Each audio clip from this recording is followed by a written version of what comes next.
Hal, can I confess something on the air? My favorite kind of sentence. So I bought the AI subscription to get my life back. And last Saturday, I worked. You love Saturdays. I love Saturdays. And that's the whole point. So let me get this straight. The robot gave your time back. And then quietly booked my weekend. That's not an assistant. That's a roommate who eats your food and puts an empty box back in the cabinet. Right. And here's the part that really got me, though. Somebody finally put a number on that. Okay. AI hands the average operator about 11 hours a week. 11 hours.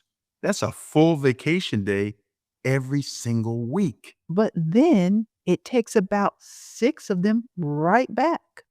Takes them back like a free trial that started charging your card. Worse, because nobody put that on the box. 11 hours asterisk. 6 hours, asterisk. And today, we name it, we prove it, and we figure out how to stop paying it.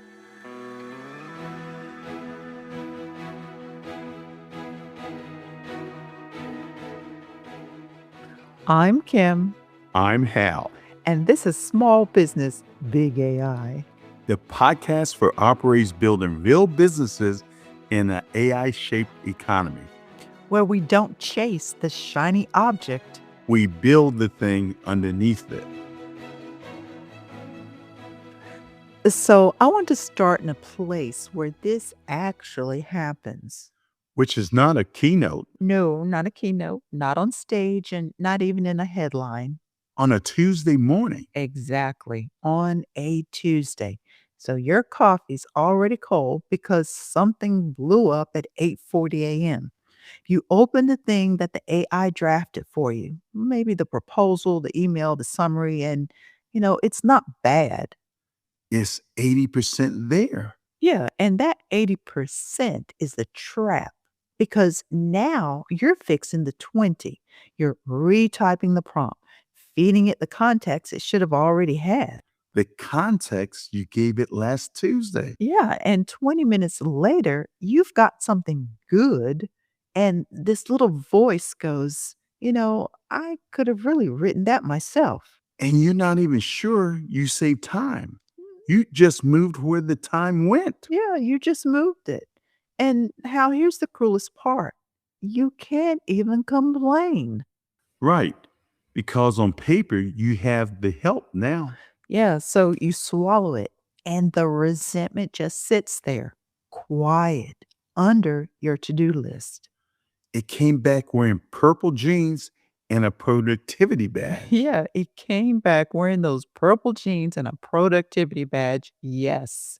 And for a year, operators have described that exact feeling to me, almost word for word. I'm busier than I was before I got the help. Which sounds insane out loud. You've added a thing that does the work. How are you more tired? And that right there, how that's the right question, right? How are you busier with help than you were without it? I mean, I'm going to say somebody finally measured it. So the Glean Work AI Index, which is out this month, June 2026. Okay, give me the numbers. Okay, well, 11 hours a week given back and 6.5 hours a week spent supervising the thing, like checking it, correcting it, reprompting, cleaning up after it. 6.5 hours out of the 11. So I'm netting 4? Yeah, 4.5 on a good week. And the 6 even has a name for it now. I'm afraid to ask. Yeah, it's called botsitting. Bot sitting. I hate how perfect that is. I know, right? That's the 6-hour tax. And here's the line that really matters. The heaviest bot sitters are far more likely to be quietly job hunting. Okay, that tracks. Because the person doing all the checking is never the careless one. No, never. The tax falls on your conscientious person, the one who refuses to send something sloppy under your name, the one who still cares. So your best people are absorbing the Just costs. silently. They've become the quality control department for every tool everyone else is excited about. And one day they're tired enough to update the resume. And that right there, that's the real bill, not the 6 hours, the person updating their resume.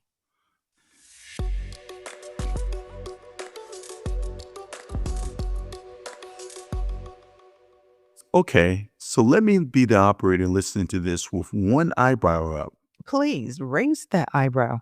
because I can feel the consultant answer coming. You need to redesign your workflows. I know. And that phrase makes me tired. You are talking to a four-person shop owner.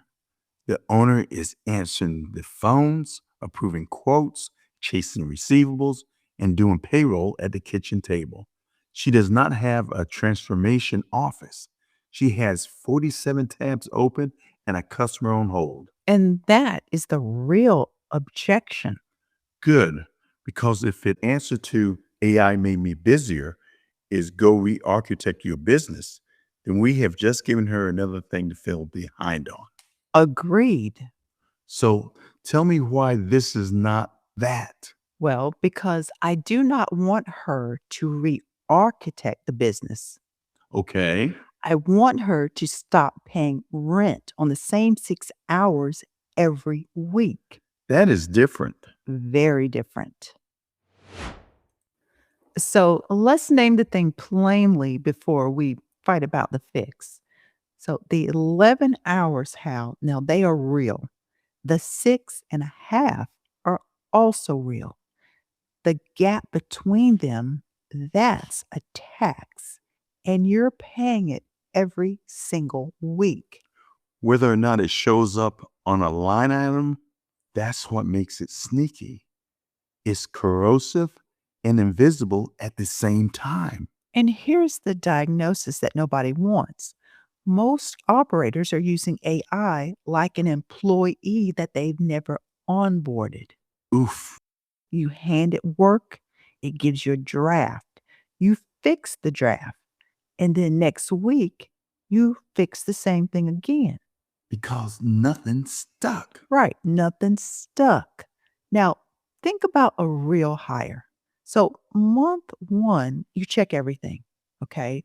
Then, month three, they really know your standards. Then, month six, they're handling it because every correction became training. The supervision goes down because the human goes up. Exactly. But now let's look at the AI. In most businesses, it starts at month one every single morning. The corrections never compound. So you're onboarding the same intern forever. That's the intern who never learns. And that's the line right there. The intern who never learns. You didn't automate the work, you hired an intern who never learns. Say that one slower because it stings. You didn't automate the work. You hired an intern who never learns. And the insult is the repetition. Same fix every week. And when the same correction repeats, you start blaming the tool.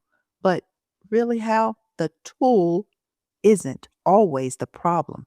The problem is the workflow has nowhere for learning to live. So the business has no memory.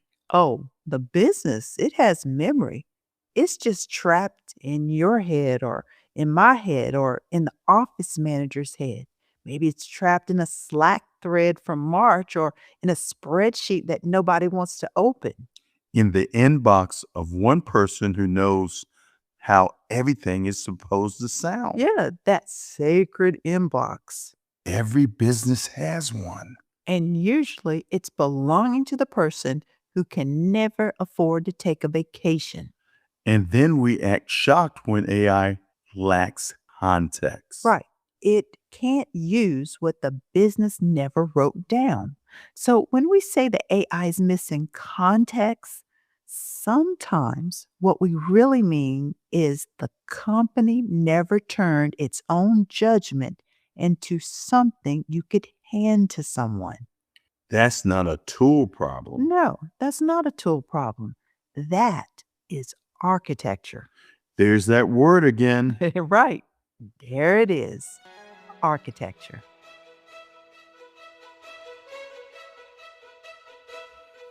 Quick breath here and an honest one. If that 6-hour task just described your week, you're exactly who we build this show for. So follow Small Business Big AI on your favorite podcast app. No hype, no shiny object chase. Just the structure underneath the noise every week. Okay, back at it. All right, so what's the cause everyone reaches for first? Well, the AI just isn't good enough yet. Wait for the next model. And that's the expensive mistake. So you sit on your hands waiting for a tool to fix a problem that the tool didn't create. Okay, so how is what you're saying different than any other consultant with the binder? Because re architecting isn't a project, it's not a transformation initiative. It's not 6 months, a binder, and an offsite. It's one decision made one time about one workflow. One workflow. Right, one. So instead of asking, how can AI help me with this thing I already do? Which is the exact question that creates the tax. You ask something else. Right. You ask instead, if AI had existed the day I built this, how would I have shaped it in the first place? Paint it for me because designed around AI still sounds abstract. Right. So let's look at it this way. Say a client quote. Now, the old way, customer send a request. Someone reads it, digs through old emails, asks three clarifying questions, copies it into the AI. The AI drafts it. Someone checks it, adjusts the pricing, sends it. Then someone has to remember to follow up. I'm exhausted already. Right. So now the AI native version is the request hits a structured intake, the system grabs the facts that matter, checks the customer history, drafts the quote against your standards, flags the exceptions, won't send anything over a threshold without you, and schedules the follow up on its own. And the humans still there. Right. The humans even more there, Hal, but not copying and pasting, making the judgment call. So the AI takes the low judgment labor. Right. So that the human gets the high judgment moments. That's the whole game. But if you don't design it, AI just manufactures more low judgment checking. And the human becomes the guardrail. And that's exhausting because a person was never supposed to be the system's only guardrail. The guardrails belong in the workflow. Parameters. Parameters. Define that in plain English. Okay, it's something we've talked about a lot here on the podcast. A parameter is a decision that you make before the work starts so that you do not have to remake it every time the work shows up.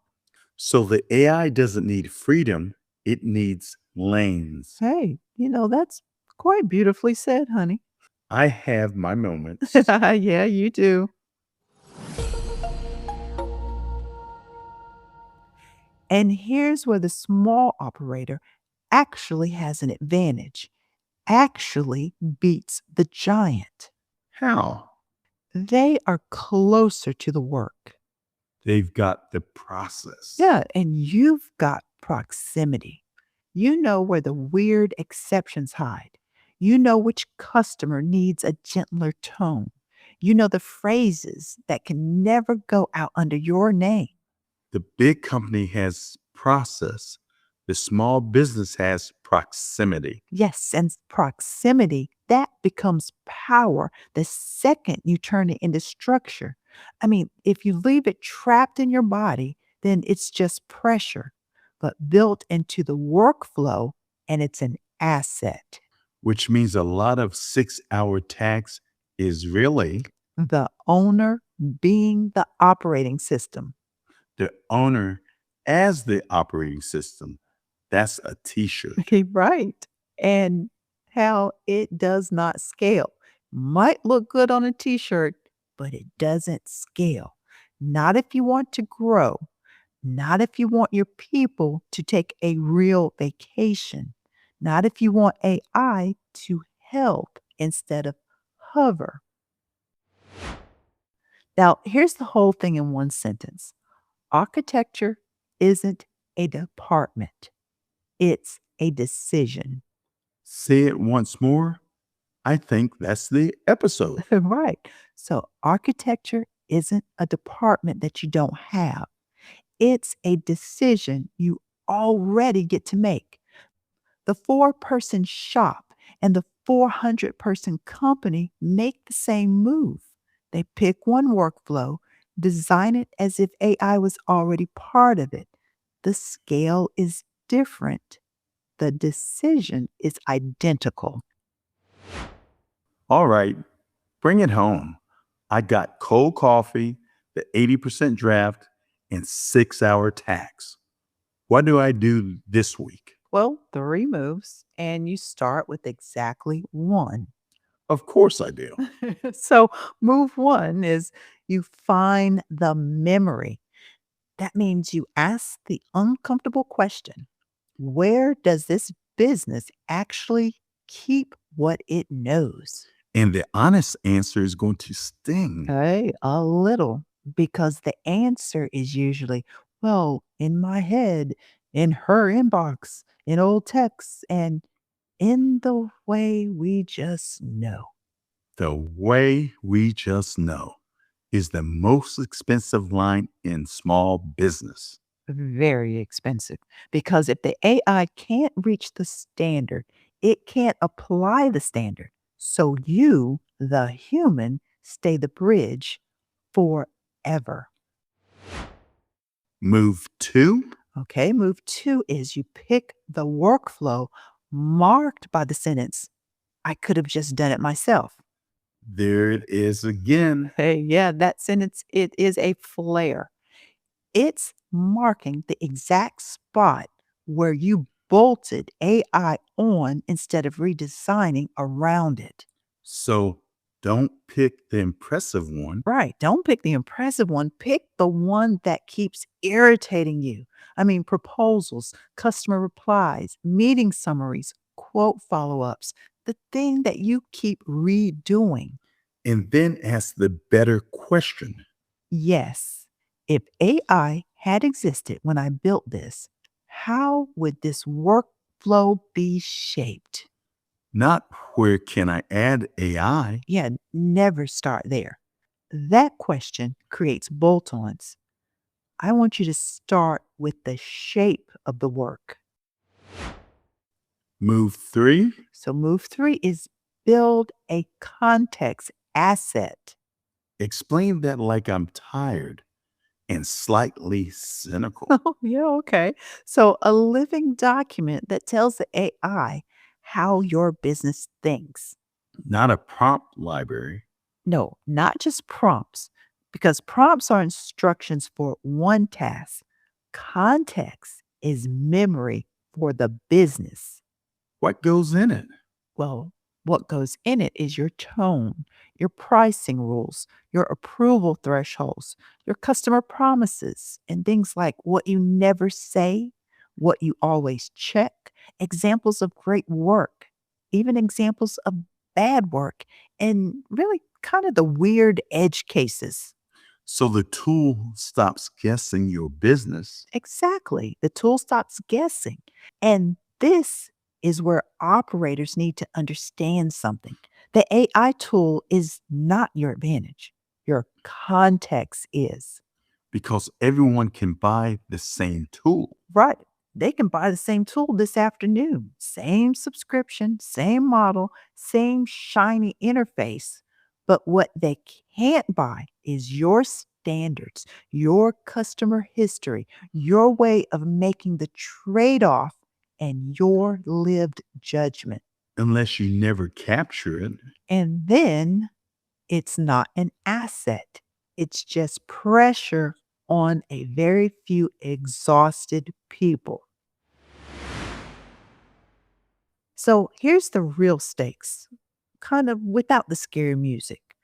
Everybody is going to have the AI. That race, hell, is already over.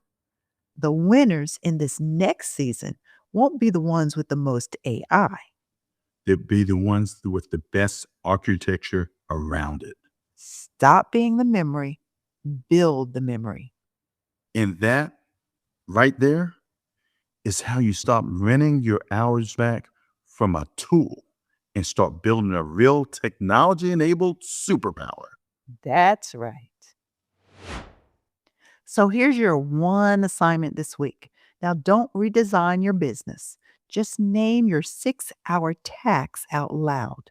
Where are you babysitting instead of building? Or, like we said, bot sitting. And then I want you to pick the one workflow that you'll redesign as if AI had already been there. One workflow. That's the whole homework. Right. The whole homework, just one. And I genuinely, listen to me, I genuinely want to know which one you pick. So tell us, because somebody else out there who's listening is starting at the exact same workflow, wondering where to start. Here's the question I sit with. If you stepped away for 2 weeks, would your business still know how to sound like you? Or does it all live in one sacred inbox? And that question, that is the difference between a job and an asset. And if this conversation names something you've been feeling, share it with one operator who's got the tools, got the pressure, and still can't figure it out why the week still feels heavier. And that's how a show becomes a movement. One operator handing it to the next.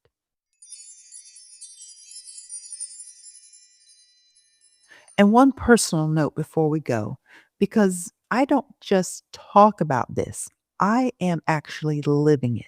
So on August the 3rd, I am opening the Lewis Howard Insurance Group.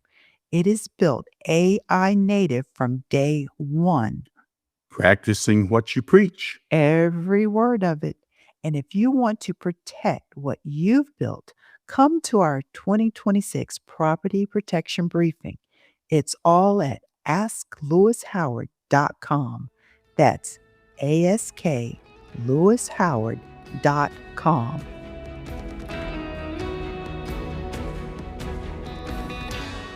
And that's it for today's episode of Small Business Big AI. If this is your first time here, welcome. Be sure to follow Small Business Big AI so you're notified of the next episode. We're not chasing shiny objects, we're building the structure underneath it. So until next time, keep embracing change, keep innovating, and remember, the future of your business is bigger than you think. And the steps you take today will shape the legacy you build tomorrow. Keep building your technology-enabled superpower. Now, I'm Kim, I'm Hal, and and this this has been Small Business Big AI. We'll see you in the next episode.